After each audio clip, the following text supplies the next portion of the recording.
I'd like to welcome everyone. This is our trial run here, so bear with us. It's good to see we have some people that want to learn about the White Store Church. I'll introduce Margie Casey. She's a trustee, and she has the Soldiers Fund, which if you have veterans you like to remember, or just in the general sense of veterans, we have a program where you can donate, and that will be what that's for. And that's what the Soldiers Fund is. And then there's Miss Sharon Donahue. She wrote the book, which is the Evergreen Cemetery, White Store Church. She has some available if anyone wants it. And we are, our mission statement, the Evergreen Cemetery and White Store Church is trying to save it for the future generations to enjoy. And the 200-year anniversary will be 2020, and that has stimulated our effort to tackle some of these major jobs that have been put off simply because of lack of funding. And how many people here live in an older house, like 50 years old? 150. Okay, you get the drift. They're not easy to maintain. And when they get 200, it's even worse. It causes major challenges, but we have a fellow that 2 years ago wanted to come and see the church. And he was gracious enough. I told him, I said, we don't shovel the snow. It was the middle of winter. And he said, that's fine, just we need the door open. I said, okay, I'll come over. The minute he walked in that church, he could not believe the integrity and the way that it looked so much like a regular New England church of the 1800s. He said it just amazed him that there was anything like that around here. He wasn't aware of it. He was very pleased to have seen it. And in the discussions following, he has become a major donor. And he's challenged us to raise an amount that he will match. So that'll give us more money. So that's basically what our presentation is about. Not only that, we want to give you some idea what the church is about as well. But our major goal is to raise money. We have a brochure that has a donation slip in the middle. If you would like to donate, there's some on the table. If you're not going to donate, there's information brochures there that are a newsletter and also an informational brochure. And we're not making you. We just request you don't take the nice one if you're not going to donate. That's it. It's all about the money. It's just the way it is. Anyway, I can give you an update on kind of where we're at. The windows are really, some of them on the south side are really bad. The sashes are rotted, not to the point that the glass is falling out, but it's beginning to be compromised. They will need to be replaced. And our donor has felt that we should do them all and upgrade this building. His whole idea is to make this where to last another 100 years. And we're trying to work with him with that. And we feel that if he's willing to help us with money, we're willing to do what we can to try to make it work. The blinds, of course, get to where they need some major repair. Also, the ceiling plaster is one of the major concerns. As you know, gravity has a tendency to take over, and there's places that the plaster, you can push it up and down so that it is coming loose from the land. We have not had any problem with any coming down, but we would like to get there before. And we have a fellow that's looked at it with the idea of total replacement. It's going to create a lot of money, but he said the condition of it and the age of it, it's the most expedient thing to do is just to remove it all and put on a new ceiling using period plaster material, and he's a carpenter, plasterer that has done this on old buildings, very much aware of the historic significance, and we feel that he's very competent, and we are working at trying to get a process whereby we can get a structure that we can work from and get the old ceiling off with volunteers, hopefully, and then call the plasterer to come and replace with new. And we're not sure about the painting, but they're gonna try to paint the interior as well as the exterior. For the interior, we're gonna try to get paint analysis done to return it to what it was originally. And paint analysis is about the only way you can do that and be sure that it's right. They have a methodology that they do that. And this benefactor that is helping us has done other major historic preservation projects. He's been involved with many, but he has been a big benefactor to Hyde Hall up in Cooperstown, which is a historic masonry building, and they faced a lot of the same challenges, getting money, you know, the whole thing. So we feel confident that he's capable. We're happy to have him working with us, and we're just trying to do our part. His idea of raising money locally is to get more people involved at the local level to understand what this building is and participate in some of our fundraising projects.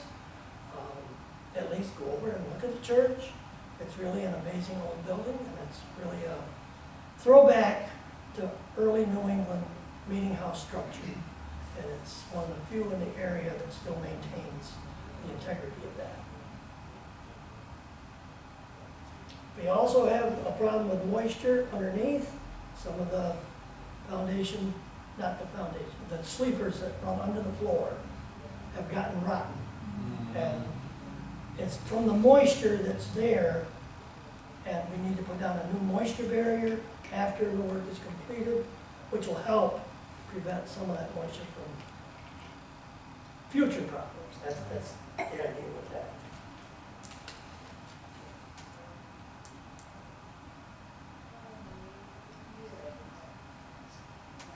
Our donor friend is all about maintaining historical structures. And we hope that we can get this done this coming winter, so that in 2020, we'll have achieved getting this done for the future generations to enjoy. That's our mission about doing this. Now, Sharon is concentrating basically on the cemetery. Margie is doing the soldiers. So, Pat, if you want to tell us about the soldiers. Yeah.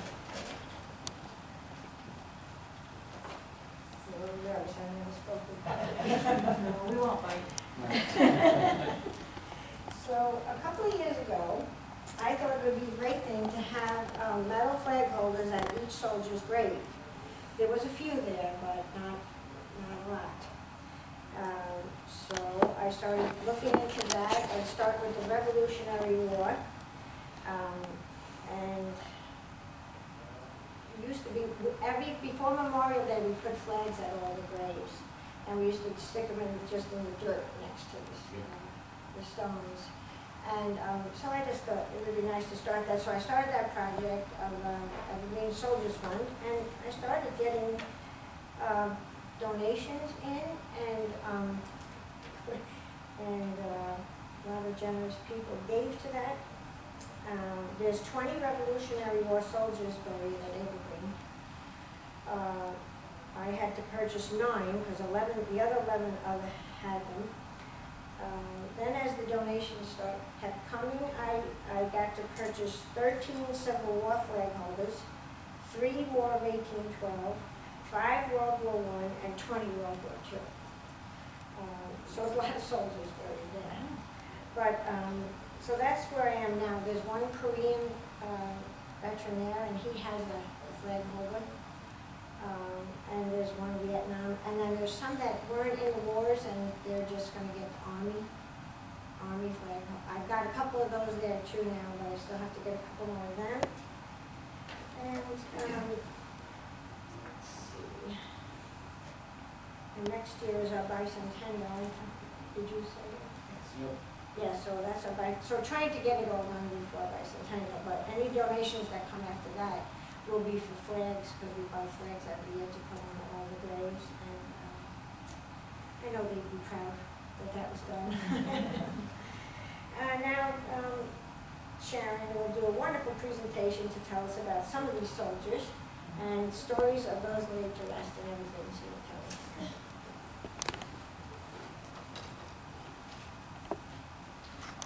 All right. Now, the White Store Historic Site includes Evergreen Cemetery and White Store Church. And this presentation, I'm going to provide a brief history of both the church and the cemetery, and then I will go into a few of the many stories to be found beneath the stones of White Store Cemetery. Now, White Store Church and Evergreen Cemetery are located in the Norwich hamlet of White Store at the intersection of Route 8 and White Store Road, just below South New Berlin. Evergreen Cemetery is one of the oldest cemeteries in Chenango County, and it has been in continual use for over 200 years. Now, many of those buried there are among the area's earliest settlers. They came from New England and eastern New York when this part of New York State was called or considered to be the Far West. At that time, the area was heavily forested and with only occasional inroads having been cut into the forest. Consequently, the life of the early settlers was not an easy one, nor did they expect it to be. Their work was backbreaking and never-ending, and survival took perseverance, strength, and resilience. And many of these courageous men and women are now at final rest beneath the soil of Evergreen Cemetery. Now, roughly 20 years after the first settlement, a number of these early pioneers came together to organize themselves into the First Society of Norwich for the purpose of buying a piece of land to be used as a burying ground. Land was acquired and the Evergreen Cemetery was formally established in January 1805. However, there are two burials prior to 1805, one in 1795 and one in 1799, which suggests that it was used as a burial ground before it was formally organized for that purpose.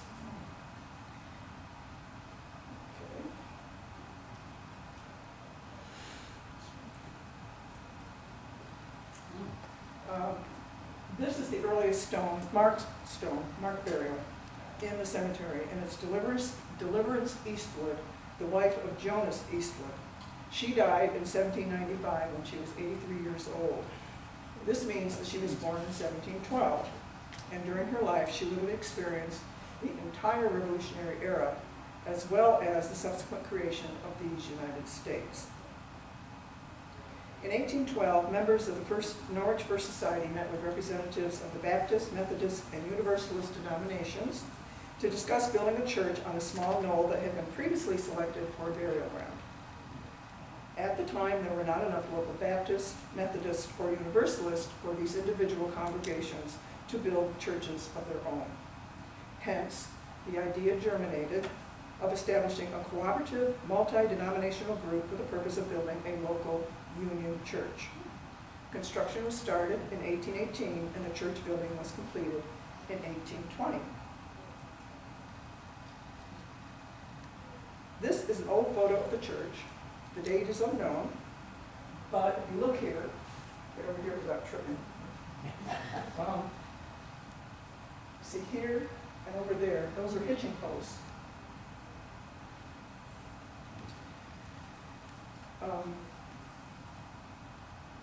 And since you see the hitching posts, well, you can see them. Okay. It can be concluded to be a time when horses and buggies were still the primary mode of transportation. So this was possibly the late 1800s or the early 1900s. Today, when you visit the church, you can see a stone embedded in the steps, right there, leading into the church, which is engraved with the date 1820 to signify when the date that it was completed. Now, the church has always been non-denominational. Services were conducted each Sunday for close to 100 years until the early 1900s. By that time, the roads had significantly improved, plus automobiles became available, enabling local residents to more easily travel to churches of their specific denominations and surrounding communities. And so the size of the congregation diminished, and eventually the regular services ceased. Now this is a photo of the church as it appears today. It looks much the same as it did when it was first built. And the retaining of its original character is an important factor in its historical significance, which was recognized by both the church building and the cemetery being placed on the state and national historic registers in 1995. And near the entrance to the church is a plaque which commemorates this honor. There is also a historic marker in front of the site, which was placed by the State Education Department, which provides some top-line information. And it says, like we said, built 1820, Baptist, Methodist, Universalist, original form, except the pulpit being lowered in 1863.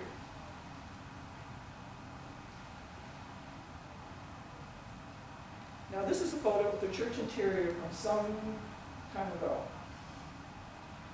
Now the interior of the church today is very similar to how it looked when it was first built. The boxed-in pews with numbers on the door speak back to the time when parishioners rented their pews. And when first built, the church had no heat source.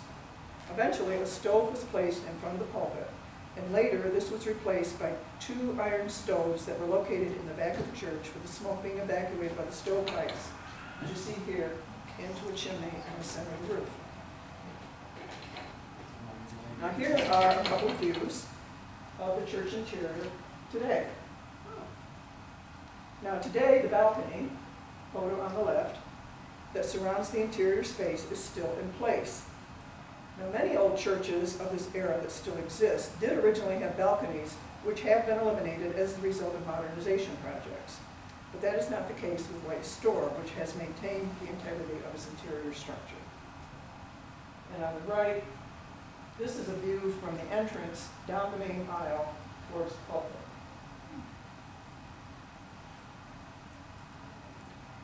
Now this is a historic view of Evergreen Cemetery. In round figures, Evergreen Cemetery contains close to 900 stones on which are inscribed the names of some 1,300 individuals. There are also a number of unmarked burials, the total number of which will undoubtedly never be known. At one time, cemetery records existed back to January 1805, when the cemetery was formally established. Unfortunately, these records were lost in a house fire, and this was an irreplaceable loss to documentation regarding the cemetery's history. Now this slide are families with significant presence in Evergreen Cemetery. Now you said you had people, or any of those? No. No? Okay. Now the Windsor family, with 63 marked burials, is way out in front as being the most populous, with the Green and the Feta Place families coming in second and third place. And many of these early families came from Rhode Island, resulting in the area initially being known as Rhode Island Settlement. Now relative to the military, like Margie was talking, every major conflict from the Revolutionary War through the Vietnam War is represented. One particularly remarkable characteristic that Margie also mentioned is it is the final resting place for 20 men who served in the Revolutionary War. And this is significantly more than any other local cemetery of comparable size. And this slide provides the names of those Revolutionary War soldiers. And 9 of these, or close to 50%, served out of Rhode Island. Now, in researching these families, the stories that surface reveal that they were salt of the earth people. The vast majority of the early settlers were farm families. They were hardworking, strong, resilient, focused on family, and dedicated to their church. And they faced challenges which are unimaginable to us today. Now, one of those challenges was the fragility of life, particularly relative to children. And a survey of the ages of those buried in White Store reveals that there are 146 marked burials of children under the age of 10 years. Of these, 81, or 55%, were less than 1 year of age. Now, one example of this is the family of John and Charlotte Hayes.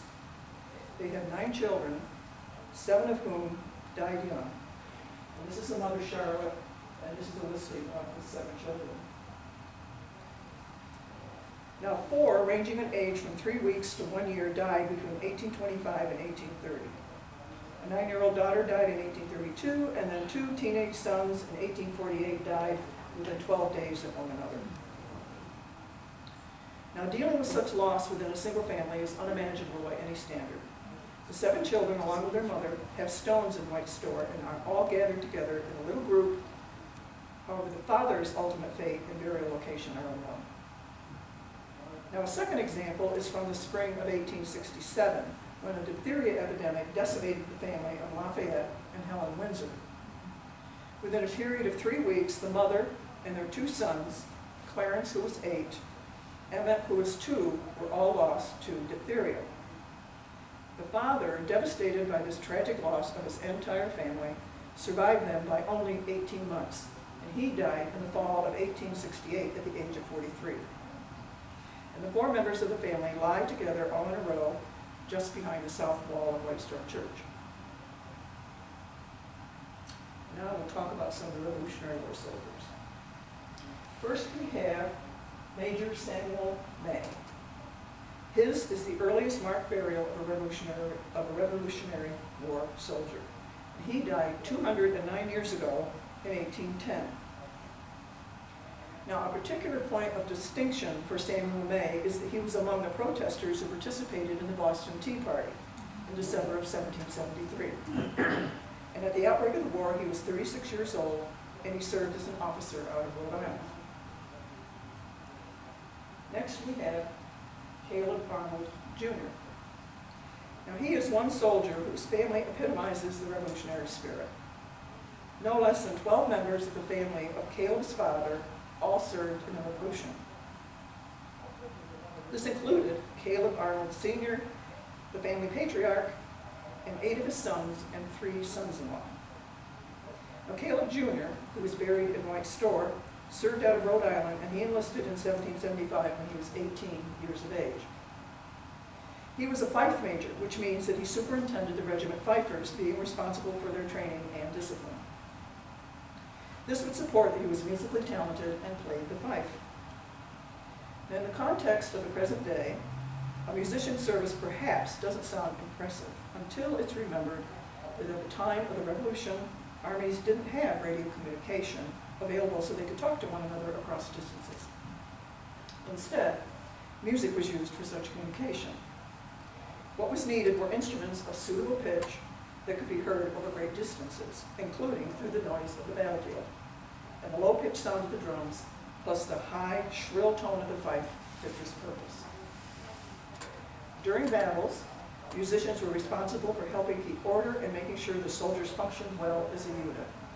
Signals from the fife and drums, such as the rhythm of the drum beats and the tunes of the musical sequences played by the fifers, were codes that relayed orders to the troops, signaling tactical maneuvers and other actions.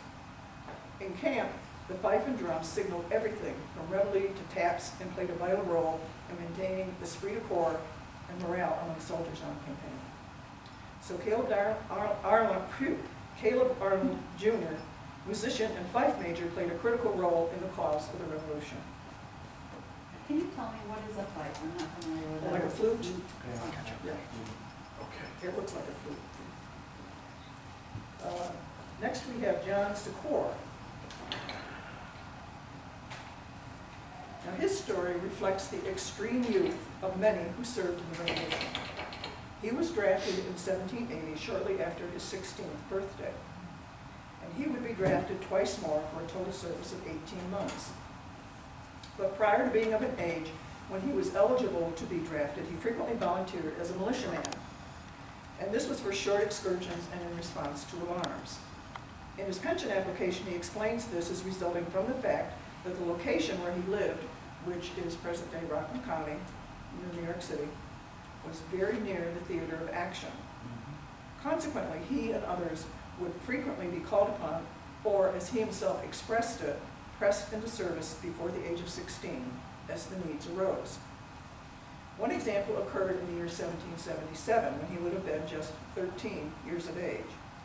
He was called into service along with others to assist in guarding the troops which General Gates had captured at Saratoga from General Burgoyne. Another time he assisted in the capture of a British spy, and this all before his formal enlistment at the age of 16. Now, the last two Revolutionary soldiers I'll talk about are Daniel and John Eastwood, brothers.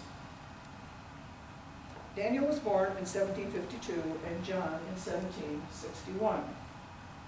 Daniel Eastwood enlisted multiple times, starting in 1775 when he was 23 years of age. And his military experience included participation in the storming of Quebec, Canada, and being present at the surrender of Burgoyne, which was a turning point in the war. Now, John Eastwood first enlisted in the Revolutionary Forces in April 1779 at the age of 18, and he enlisted to serve as a ranger and scout. In October 1780, he was taken prisoner by the British and Indians and incarcerated in a place called Prisoner's Island, located in the middle of the St. Lawrence River. Now, Prisoner's Island was surrounded by raging rapids, making transport both on and off the island treacherous, and this led to an assumption that escape was impossible.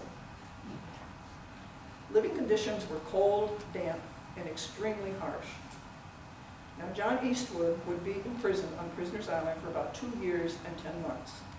Then, in September 1783, he did manage to escape. Now, given what is known about the horrific prison conditions that existed during the Revolutionary War, his survival for almost 3 years was truly remarkable, if not miraculous, and possibly due to his youth, together with incredible strength, resilience, and ingenuity, as well as a strong will to survive. After his escape, he found his way home, arriving there unannounced and totally unexpected at the end of September 1783. He had been absent from home first as a soldier and then as a prisoner of war for a total of 3.5 years. His family had heard nothing from him from the time he was taken prisoner, or for almost 3 years. It was long since that they concluded the worst, and he had been given up for dead. And his presumed death had long since been mourned by family and friends. His surprise appearance after 3 years of total silence, like a return from the dead, must have been a joyous shock and the cause of much celebration. After the war, about 1788, the Eastwood brothers became among the first to venture into the wilderness of the New York frontier. They settled their families on neighboring farms on the east side of the Unadilla River between present-day Lathan's Corners and White Store. Both Daniel and John Eastwood were very active in the religious activity of the early settlers. They were the nucleus of an organization of Methodists known as the Eastwood Society. And before there was an available church building, worship services for the early settlers were held in their homes. They were very likely participants in the planning and construction of White Store Church. John Eastwood died on December 27, 1837, at the age of 76, so 50 years after first settling in this area, surviving his brother Daniel by only 9 months. Now, if we move forward about 85 years, we come to the Civil War, which was fought from 1861 to 1865. Now, the first Civil War soldier I have to discuss is Samuel Windsor. He enlisted in January 1864 in the 2nd New York Heavy Artillery. He was 44 years old and married with 4 children. Now, close to the time he was to leave for the war, his sister was Roxana Bowen, had a providential thought that the future was uncertain and there might never again be a time when the family could all be together. So close to the time he was to leave for the war, they had a family gathering at which the families of all 7 Windsor siblings were present along with other relatives and friends. Stories of olden times were told, speculations as to the future were made, hopes and fears were expressed as to their ever being permitted to all see one another again. Samuel then left to join his regiment. 7 months later, he became ill, and he died of disease on the 5th of July, 1864, in Washington, D.C. Now, his name is on the Civil War Roll of Honor as being buried in Arlington National Cemetery. So he's not buried in Evergreen Cemetery, but his memory is commemorated by this stone in White Store. Now, it's not unusual to find similar commemorations in other cemeteries, soldiers who never made it home, but whose families sought to honor their memory in their home cemetery. For years afterwards, Samuel's surviving brothers and sisters held family reunions to honor the memory of the brother who left the war in 1864, never to return. Now, the second Civil War soldier I have is Jasper B. I think that's Cheney. Cheney? I guess. Cheney. Okay. Now, combining the casualties from both sides during the Civil War, over 1/2 million men would die during the 4 years of the war. But those who perished during their enlistments were not the only casualties. The health of many men who served would be so severely compromised that while they survived to come home, they died soon after, making them delayed casualties of the war, but not counted among the 1/2 million historically reported. And such is the case of Jasper B. Cheney. Now, early in the war, on November 15, 1861, Jasper enlisted at White's store as a private in Company H of the 8th New York Cavalry. He was 23 years of age. Now, the 8th New York Cavalry was also known as the Rochester Regiment. And while the Chenango County recruits were traveling from Chenango County to Rochester to join up with the rest of the regiment, they had stopped for the night, and several were sitting around the stove talking. And quite naturally, their conversation ran in the direction of the war. One said, "Boys, I don't believe that we'll be gone over 6 months. We can whip the Rebs out in that time." Another one of those around the stove said, "I hope we get down there before it's all over. I would like to get a whack at a Reb before the war closes." Well, the boys saw more rebels than probably desired as the war lasted 3 years, 5 months, and 17 days from the time of that conversation. And the 8th Cavalry was very active. They participated in multiple battles, including Antietam, Gettysburg, Cedar Creek, the Appomattox Campaign, and many others. Jasper quickly rose through the ranks, being appointed first sergeant. Then in June 1863, he was promoted to second lieutenant, and in April 1864 to first lieutenant. He was taken sick in July 1864, and up until that time had never lost a day's duty. During his illness, he frequently regretted not being able to be in the field with the boys. He was discharged for disability December 5, 1864, and returned home. Throughout his illness, he was hopeful that he would soon regain his health and continually made plans for the future, almost up until the last. He died February 15, 1865, at the age of 26, just 2 months and 10 days following his discharge. Jasper B. Cheney was a young man of significant promise who joined the Army from a sense of duty, as did many others, desiring to see the rebellion put down. And he fought valiantly. He exemplifies the tragedy of a generation of talented young men who made the supreme sacrifice and whose promise was lost, both on and off the battlefield. Now, moving on rare occasions, a stone will state a cause of death, particularly in the case of a tragedy. And there are a couple of such stones in White's store. One is for John J. Reynolds. Now, this is difficult to see, but right here, right there, it says, "Killed on the cars in Binghamton." Now, cars in this context means train. So he was struck and killed by a train. He was 30 years of age and the only child of Seth and Loretta Reynolds. Now, he was described as a kindly, good-natured man, eager to be helpful to anyone in need of assistance. He really enjoyed trains, and he spent quite a bit of time around them. He didn't work on the railroad, but through constantly hanging around the rail yard, he became a favorite of the railroad men, to the extent they let him ride with them either in the engine or in the caboose. He would frequently go off in this manner for several days, traveling all the different railroad lines. On the day that he died, he went to Binghamton to see the State Firemen's Convention and parade. He was last seen alive about 1:30 on Saturday morning. At 2 o'clock, or 30 minutes later, his body was found lying between the main tracks in the Erie Railway Yard. There were no witnesses to the accident. An investigation concluded that he had been struck from behind by a locomotive and thrown onto the tracks where he was found. Now, a second stone is for little John de Lafayette Bancroft. And I think you can see where it says was drowned. He was 2 years old. By 1870, John's parents had moved to the state of Delaware where they would live out their lives. So the stone for little John de Lafayette Bancroft stands alone in Evergreen Cemetery.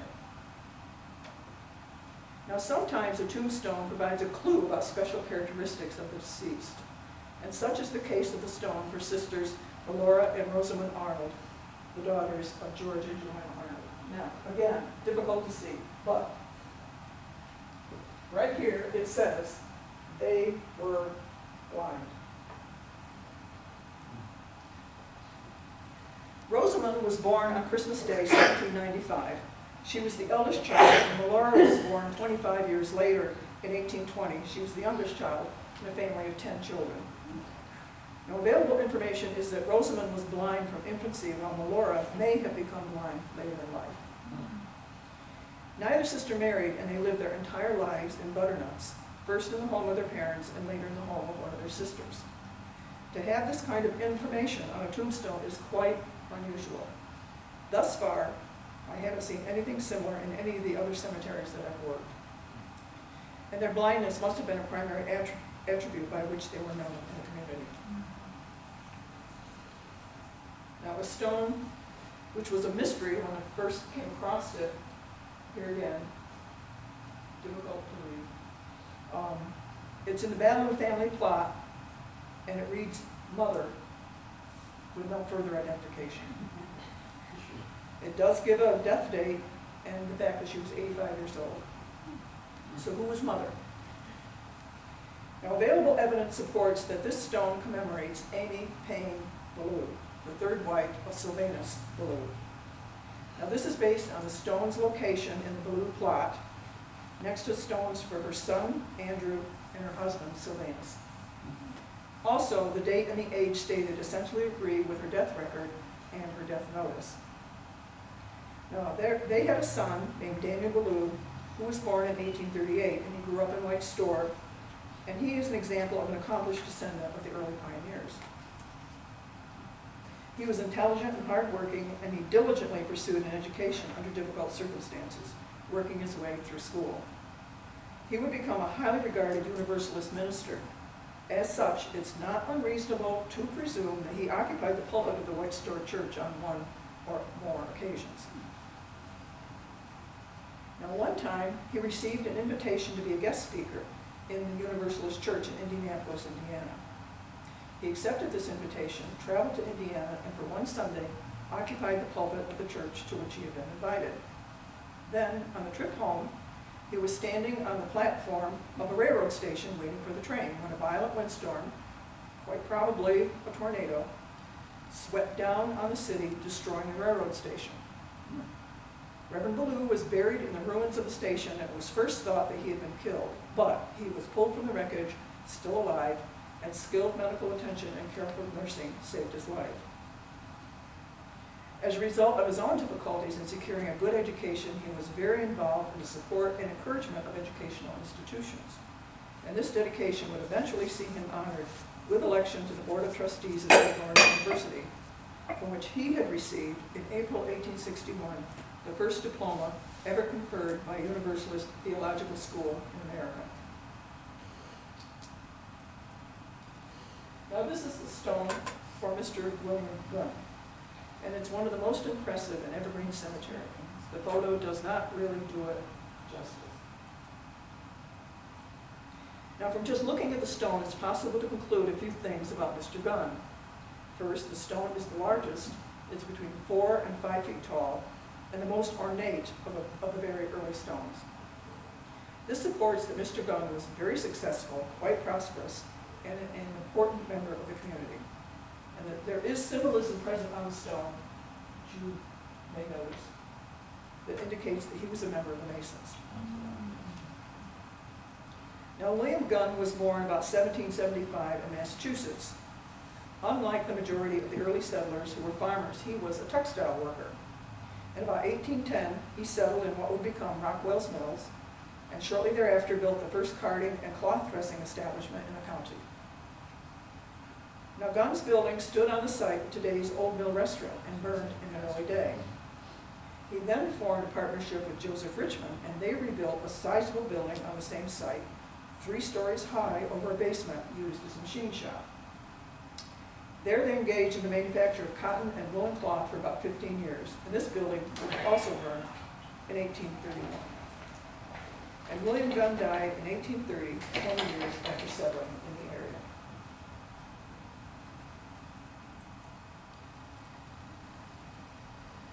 Now, this is the monument for the Field family, and on the right is the inscription for Stanley P. Field, who was born in 1849. He was the son of David and Sophia Field, and he died in 1925. He was an educated man, a graduate of Casanova Seminary, and he was educated as a teacher, or engaged as a teacher for about 20 years. He rose to the position of principal of the high school at Hamilton, and then in 1885 his father died and he returned to run the home farm. Stanley P. Field was an intellectual, an eloquent speaker who was said to deeply moved others by his power of extemporaneous prayer. He was prominent in all local activities in his neighborhood, town, and county. At his death, there were abundant words of praise describing him as learned, courageous, and an upright Christian gentleman. Now, 2 points of information about Mr. Field. First, in the 1920s, he is reported to have served as the president of the Evergreen Cemetery Association. And it is further reported that the house fire that resulted in the loss of the early records occurred at his home. Second, the following was stated in his death notice. The funeral of S.P. Field was held from his home Monday afternoon and was very largely attended. Burial was in the family plot at Evergreen Cemetery. The committal service was under the direction of the Ku Klux Klan Order, of which he was a very earnest member. The KKK had experienced a resurgence in the 1920s and was very active in upstate New York at the time. So his participation in this organization at this time would not have been as unusual and speaks to some of the beliefs he must have held.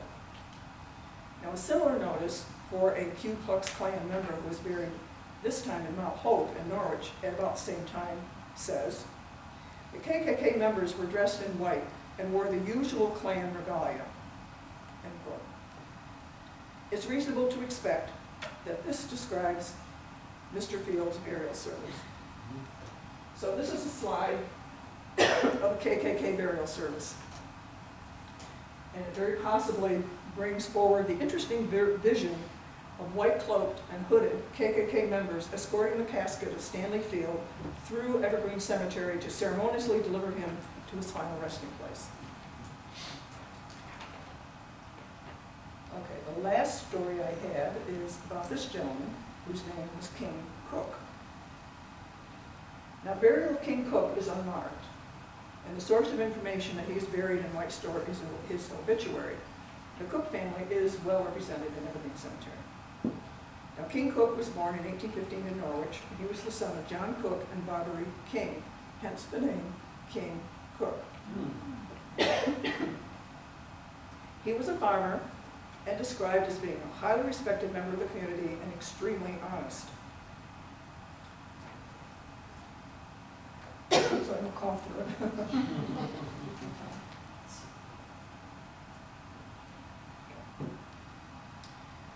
As an example, at one time he was the administrator of an estate which required him to travel to Bainbridge to pay off a creditor of the estate. He traveled the distance, which is about 20 miles, on foot. After settling with the creditor, he began the return trip, but something bothered him about the transaction. He ruminated about it as he walked along, and when he was almost back home, he came to the conclusion that he had cheated the man out of 2 cents, upon which he immediately turned around, retraced his steps all the way back to Bainbridge to give the man the 2 cents to heal him. Now, a particular interest is the fact that King Cook was a devout spiritualist. Now, spiritualism is described as the philosophy of a continuous life based upon the communication by means of mediumship with those who live in the spirit. In other words, they believe in the ability to speak with the dead. Now, spiritualism is much more complex than that, and King Cook was described as having unbounded faith in all of its beliefs. On one occasion, he was told by a medium that the spirit of his revered and departed grandfather was dwelling within the body of his white workhorse. From thenceforward, he never again drove the horse. Instead, he gave it the best of care, keeping the animal carefully groomed and fed on the choicest of feed. Now, the horse, for its part, perhaps never fully understood the change that came over its master, but it evidently thrived, for it lived to a good old age for a horse. So with that, I come to the end of this brief anthology of stories beneath the storms. And these few stories only scratch the surface of what's to be learned examining the lives of those that find rest in Evergreen Cemetery.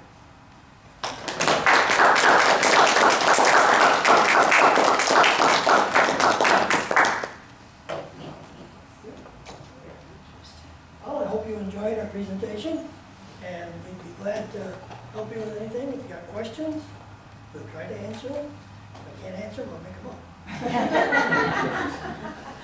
Do you have a specific financial amount that you're thinking? I know the gentleman's willing to match. What he said was, I will match up to $25,000.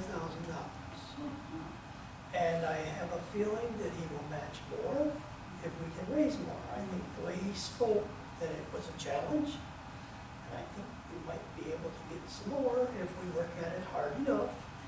That's just my own personal feeling, but I've got to know the man pretty well. He's really a very genuine gentleman. He works in New York City. He lives in Unadilla, and he's just a fine, fine gentleman.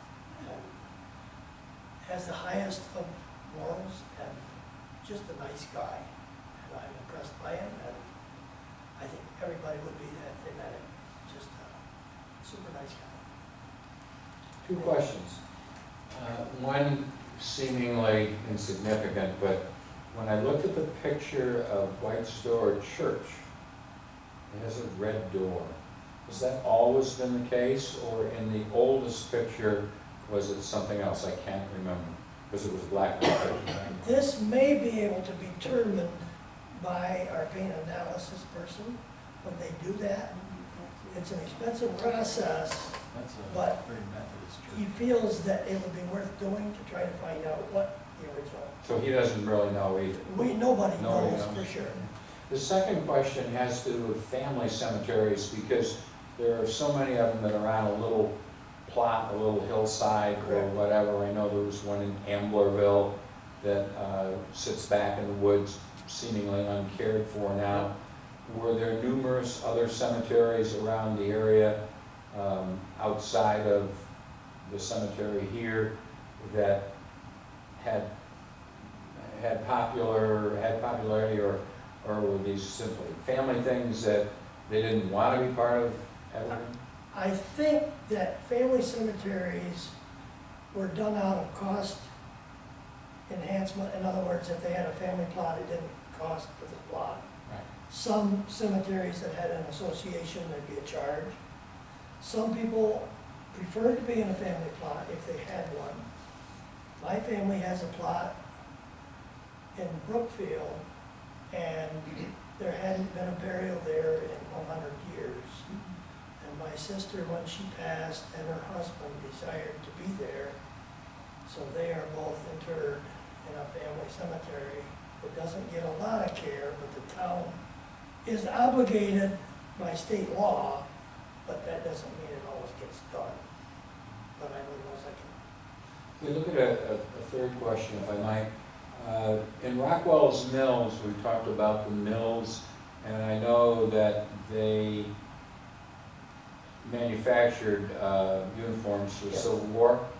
The families that are in there built a rather substantial house, which still exists today, slightly up the hill from the old mill. Which family was that? Or was it neither? I believe it was what, Richmond and Gunn? I think Richmond, well, I'm not sure. Rockwell. Okay.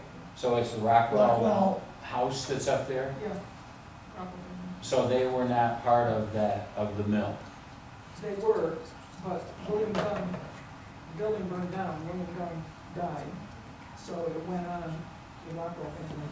And Richmond may be involved, I'm not sure, because he was operating the mill at the time that it burned. it had been a mill from before, when he made it, and then it continued on under other They names. rebuilt after it burned the second. I believe that initially it was a mill, it was not clothing, or a clothing mill of some sort. I believe they actually had, I don't know, grist mills or whatever there initially. That was what that's what I heard in the presentation from someone else. Think of most early settlements In addition to early settlers, there was usually a mill as soon as possible that one could be built, both sawmill and grist mill, for the purpose of making ground corn and ground wheat. It's just one of the things that they tried to do about for early on. Thank you. Any others? Well, with that, I'd like to thank you very much for attending and being an attentive audience. Thank you very Thank much. you. Thank you.